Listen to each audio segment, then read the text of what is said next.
So I used to feel unhappy in life. I used to feel like I don't have a purpose in life, like I'm not going to amount to anything in life. And I used to feel stuck and that it's not possible for me to change, and that maybe for others it's possible to change, but not for me. Right now, I can say that I am living my best life and I am truly satisfied and happy with where I am in life. And I would have never expected that my life is going to turn out so amazing as it has. So in this video, I want to share with you how I turned things around for myself and what I exactly did to reinvent myself. And these 5 changes that I'm going to share with you, they're not the only changes that I made, but they are the 5 key changes that I've made that have had a significant permanent impact on me. And some of them I feel that are not really talked about enough, to be honest. And I do want to point out that some of the things I share might not resonate with you, and that's totally okay. Just take whatever you feel that you can apply to your life and just leave the rest. And before we get started, if you're enjoying the content, don't forget to subscribe to the channel. And if you're new here, hi, my name is Sushila, and on this channel we talk about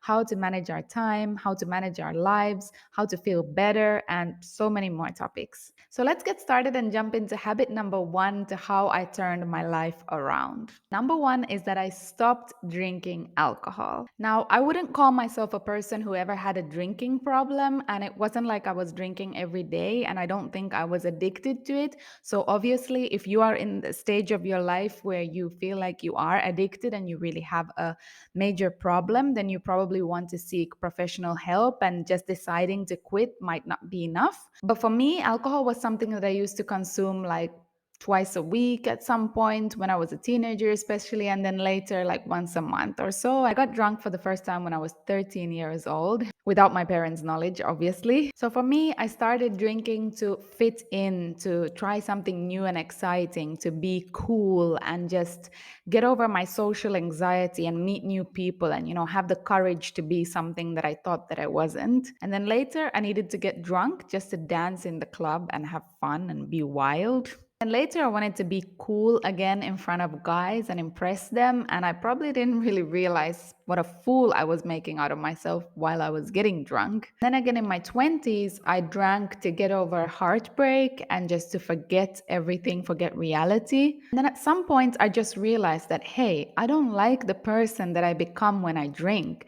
I don't want to spend money on alcohol. I don't like when I can't remember what happened because I was drunk. It's not good for my health, and I hate hangovers. And I don't want to have to consume something just so that I have the confidence or that I feel free in some way. I don't want to drink so that I can connect with people. And I also felt that drinking was taking me away from myself. And I didn't really like being around people who got drunk either. I felt like a lot of people who drink are just escaping reality, not saying everyone, but that was my experience. I just didn't feel that the energy of me and people around me who were drinking, it wasn't right. It was something was off. So the last time I got drunk was on my sister's wedding night 6 years ago. And the next day in the morning, I just decided that this is it. Like, I'm done. Even though I had a great time at the wedding, I just decided that no, I don't need this. I don't want this in my life. And I've actually not had a single drop ever since. And I really feel that this is one of the best decisions that I made in my life. And I think alcohol was present in my life for about 15 years. And I haven't regretted stopping drinking even for 1 second since. I wasted so much time, energy, and effort on getting drunk and drinking that honestly, it wasn't worth it. I can honestly say that choosing consciously not to drink and to not to be around people who drink, it's been one of the best decisions that I've made in my life. Yes, sometimes people have tried to persuade me to get drunk and to live a little and to be a little bit more free, but I know myself and I know that I don't need alcohol to live. I can live without it. And obviously, it's understandable, like, you might not want to take it to that extent that you stop completely. Maybe you want to drink less. The less you do, of course, the better. Research is clear that alcohol is injurious to health, but I'm sure that the less energy and time, money that you spend on alcohol, the better you're gonna feel. Number two on my list is reading self development books and nonfiction. So, this is something that has changed my life beyond words. It is something that motivates and inspires me on a daily basis. And I think it's one of the things that has kept me on the right path in life. And I know some of you might think, like, hey, book reading is super ancient and I prefer to watch videos and I'm not a book reader type. But let me tell you, I think you just haven't found the right book. When I started reading books about how to become a better person, how to change yourself, your thoughts, how to, understand people better, how to understand the world, and reading about how people have overcome hardships and, difficult times in their lives, these books, they've opened my eyes to so many things. And it's just given me a total new perspective and a new way of thinking, feeling, and just living. And I know sometimes looking at a book is like, "Oh, when am I going to have the time to go through that?" And that's so many pages, hundreds of pages. Like, I don't have the time, I don't have the energy. But when you break it down, that's what I do. I see a book, it's like, okay, 300 pages. And then I think, okay, so if I read 10 pages a day, I'm going to be able to finish the book in 30 days. And 10 pages is not much, it's doable. I can do it in like 20 minutes or maybe half an hour max. And every single word that we read in these books is probably not going to be interesting to us or be life changing. But every book that I have read so far has had a idea, a perspective, some sort of information that has profoundly changed my life. Like, changed it forever. Yeah, reading self development books has definitely turned my life around big time. Number three is yoga. So, for a long time, yoga seemed like it's something that I'm really not interested in. It's too spiritual, it's too advanced, and it's not really my thing. I used to have a really bad posture and I wasn't flexible at all. And once I started doing yoga every day for like 10, 30 minutes, and after like 2 weeks, I already saw major changes in my posture and how I felt about myself, my body, and how flexible I was. It just inspired me so much. I remember in the beginning, I felt like an elephant trying to do the headstand, and it took me such a long time to get better. But once I kept practicing every day, the results are amazing. I think the most important benefit for me with yoga is that I just feel physically better in my body and I just feel more connected to my body because it's flexible. I don't know if that makes sense, but I just feel like I'm really in my body. So, what I do is every morning I just have my yoga mat ready out. Sometimes it can feel like, oh, I just can't bother with it, but I just get in one of the poses and then I take it from there. So, I feel like on the days that I practiced yoga, I just feel so energized and so good. And of course, it goes beyond the body. These are like ancient movements, ancient wisdom in them, and it's designed to also affect the mind, not just the body. Even if I don't work out, I love doing these poses. I love feeling flexible. I love feeling like I'm in control of my body. Doing yoga just makes me feel more alive and that I'm caring for my body the way it's supposed to be cared for. So I definitely feel that my life changed after I started practicing yoga almost on a daily basis. Number four is taking responsibility for my feelings. This is a really major one and it might seem obvious, but I think a lot of us fail big time at taking responsibility for our feelings. So what I did was I stopped blaming others for the way I'm feeling and tried to get to the root cause of what is triggering me. Why am I feeling the way I do? So I wasn't really familiar with the concept, but I was introduced to it by Shivani, this lady. She's on YouTube. You can Google her. I'll link it in the description.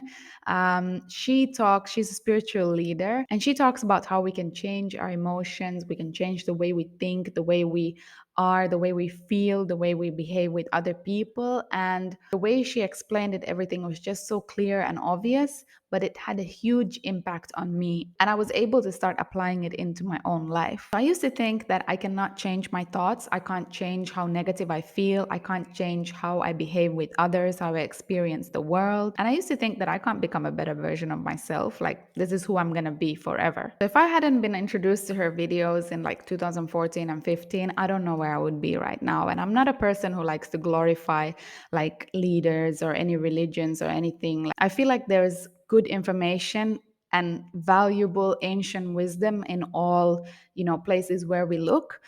We just have to be able to pick out the good and like leave the rest and just apply it to our own lives, because knowledge is not power. Knowledge plus application or action, that's the real power. Most of this knowledge is like within us already. We've just forgotten it. That's how I feel it is. And it's all universal ancient knowledge. It doesn't really matter where we get our information from, but the main thing is that we just start to reflect on a deeper level and we realize that the only person who can save us is ourselves.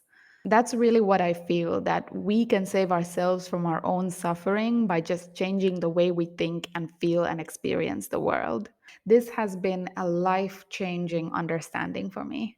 Habit number 5 is decluttering. And if you're unfamiliar with the word, decluttering means that we remove unnecessary items from the space that we're in. And this is something that has helped me so much to feel more at peace, feel more at home. So I grew up in an environment that was overloaded with things: toys, clothes, decoration items, all kinds of things. And yes, most of them were secondhand from the flea market. But still, for me, I've grown up thinking that having so many things is totally normal and that's the way things are. When you have a lot of things, you also need time to clean those things and keep them organized. And that also takes a lot of time. So in the past few years, I've moved homes a lot and I've even moved to different countries. So I've had the opportunity to get rid of a lot of things and kind of start over. And I've been introduced to the concept of decluttering from other YouTubers, and it has really changed my life. Like now I have so little things and I'm very mindful about what I bring into my home, and I regularly get rid of things that are not important and that I have many of and that I think that, oh, one day I might end up using them. Even though I don't subscribe to being a minimalist, that applying some of the concepts from that into my own life has really changed my life. For example, I regularly go through my things and I just see what is it that I need, and if I don't need it, if I don't use it, I just get rid of it. I try to be realistic. If I haven't used something for several months, I'm probably not going to use it in the following few months either. Just try to have my home as simple and clean as possible, as opposed to having loads of things and just feeling overwhelmed and stressed about doing something about them, about organizing and just seeing clutter everywhere. It's just freed up so much mental space for me, just seeing my environment clean and simple. And I'm just more intentional about what things I do bring into my home and just knowing exactly why I want to buy something, why I need something, and just really regularly reviewing things that are already in my home. That do I really need them or can I just get rid of them? I've just come to the realization that the less things I have in my home, the cleaner it is, the simpler it is, the better I feel mentally, and the more I feel like I have control over my life. It's just somehow more peaceful without so many things. So here were the 5 things that I did to turn my life around. And just to recap, they were: number 1, stop drinking. Number 2, started reading self-development books. Number 3, doing yoga. Number 4, taking responsibility for my feelings and thoughts. And number 5, decluttering my home. Let me know in the comments section if you're doing any of these 5. If you enjoyed the video, give it a thumbs up and do subscribe to the channel, and I'll see you in the next video. Thank you so much for watching. It really means the world to me. Bye.